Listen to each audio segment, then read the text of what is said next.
MP board की class 12th के विद्यार्थियों, देखिए इस क्लास में मैं आपको 17 मार्च के लिए केमिस्ट्री का एक क्वेश्चन पेपर फुल सॉल्यूशन के साथ में बताने जा रही हूँ, जिसमें आपको सारे प्रश्न, महत्वपूर्ण प्रश्न देखने को मिलेंगे, जिनके द्वारा आप 17 मार्च के दिन काफ़ी अच्छा स्कोर कर पाएंगे। तो चलिए वीडियो को शुरू करते हैं और 17 मार्च के लिए सारे प्रश्नों को फुल सॉल्यूशन के साथ में कंप्लीट कर लेते हैं।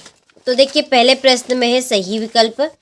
तो सही विकल्प आपसे 6 नंबर के पूछे जाएंगे। तो पहला प्रश्न है यहाँ पर आपका कि निम्नलिखित में से कौन राउल्ट नियम से धनात्मक विचलन नहीं दर्शाता। तो इसका आंसर है आपका बेंजीन CCl4। ठीक है, चलिए दूसरा है कि क्लोरोबेंजीन क्लोरल तथा सांद्र H2SO4 के साथ क्रिया करके बनाता है। तो क्या बनाता है? DDT। ठीक है, इसका दाब का राइट रहेगा। तीसरा है मीरबेन का तेल है। जो मीरबेन का तेल है वो आपका नाइट्रोबेंजीन। चौथा है शून्य कोटि की अभिक्रिया के दर स्थिरांक की इकाई है। तो शून्य कोटि की अभिक्रिया के लिए दर स्थिरांक की इकाई आपकी होगी मोल इनवर्स और सेकेंड इनवर्स। पांचवा विटामिन है। तो विटामिन क्या है? राइबोफ्लेविन है। ठीक है, जो विटामिन है वो क्या है आपका? राइबोफ्लेविन है। छठा है परासरण दाब ज्ञात करने का सूत्र है। तो इसका आंसर है आपका पाई इक्वल nRT/V।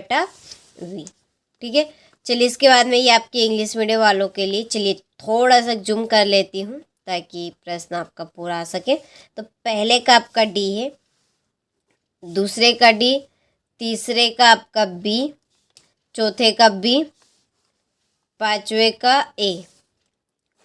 ठीक है, और छठे का C। छठे का क्या रहेगा? C रहेगा। ठीक है, चलिए इसके बाद में रिक्त स्थानों की पूर्ति कीजिए। पहला है जल की मोलरता खालिस्तान होती है।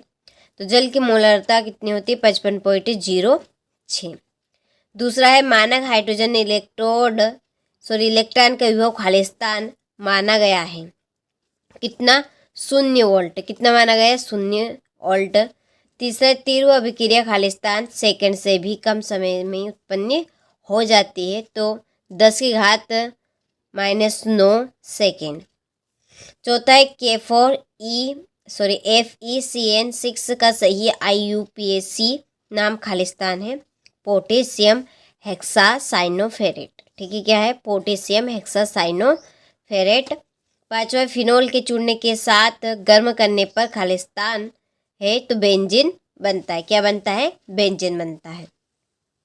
चलिए छठा है ट्राई नाइट्रोटाओलिन एक खालिस्तान पदार्थ है। तो कैसा पदार्थ है? ठोस कार्बनिक नाइट्रोजन।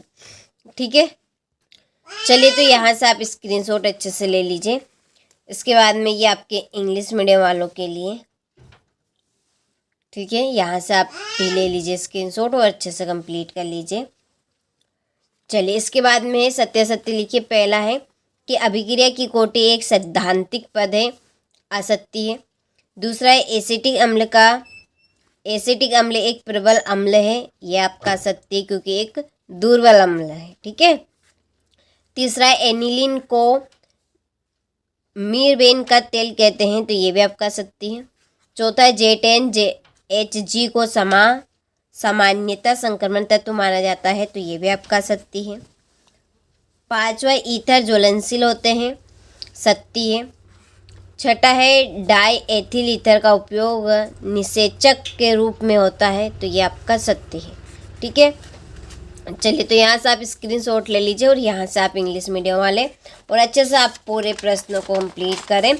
इस क्लास में मैं आपको वही क्वेश्चन दे रही हूँ जो 90% आपको परीक्षा में देखने को मिलेंगे और इन प्रश्नों के द्वारा 70 में से 70 नंबर आराम से कवर कर सकते हैं। ठीक है, चलिए OT क्वेश्चन तक आपके टोटल आने वाले हैं।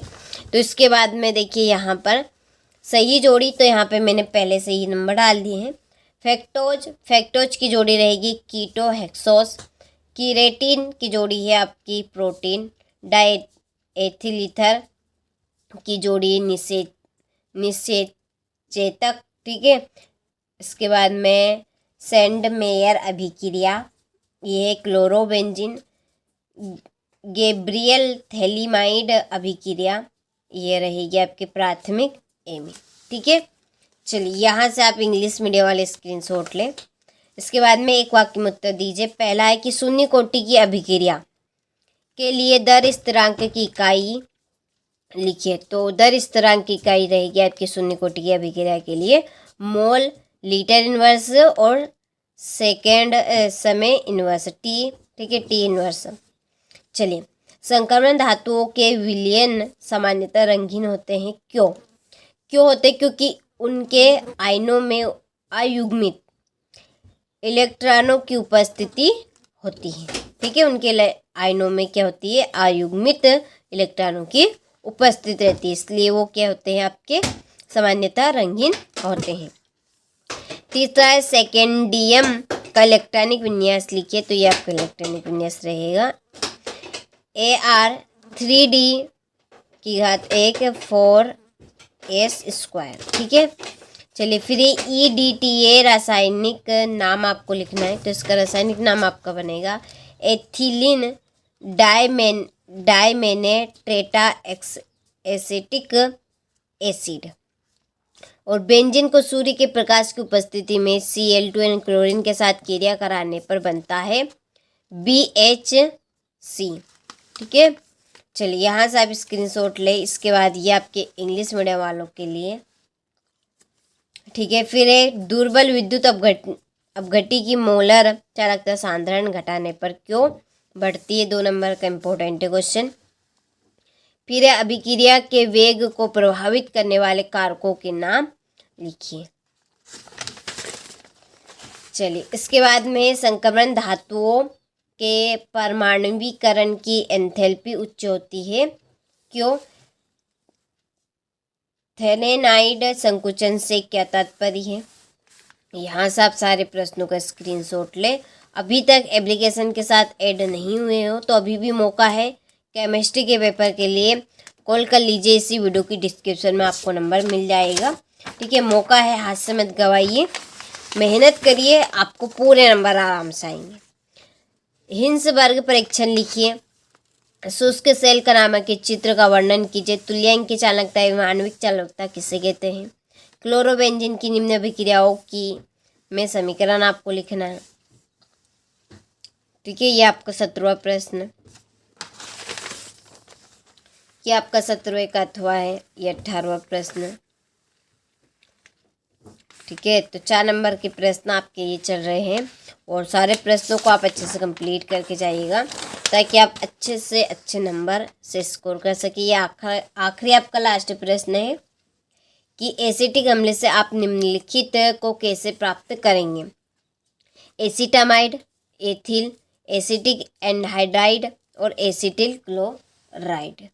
ठीक है, इसके बाद में इसी के नीचे इसका अथवा है। तो आपने सारे प्रश्नों का अच्छे से स्क्रीनशॉट ले लिया होगा, अच्छे से कंप्लीट भी करके जाना है। वास्तव में आपको अच्छा स्कोर करना है। तो अभी तक एप्लीकेशन के साथ ऐड नहीं हुए हो तो फुल सॉल्यूशन के लिए आप ऐड हो जाइए। डिस्क्रिप्शन में नंबर है, आप उन पर कॉल करिए, पूरी जानकारी आपको मिल जाएगी। ठीक है।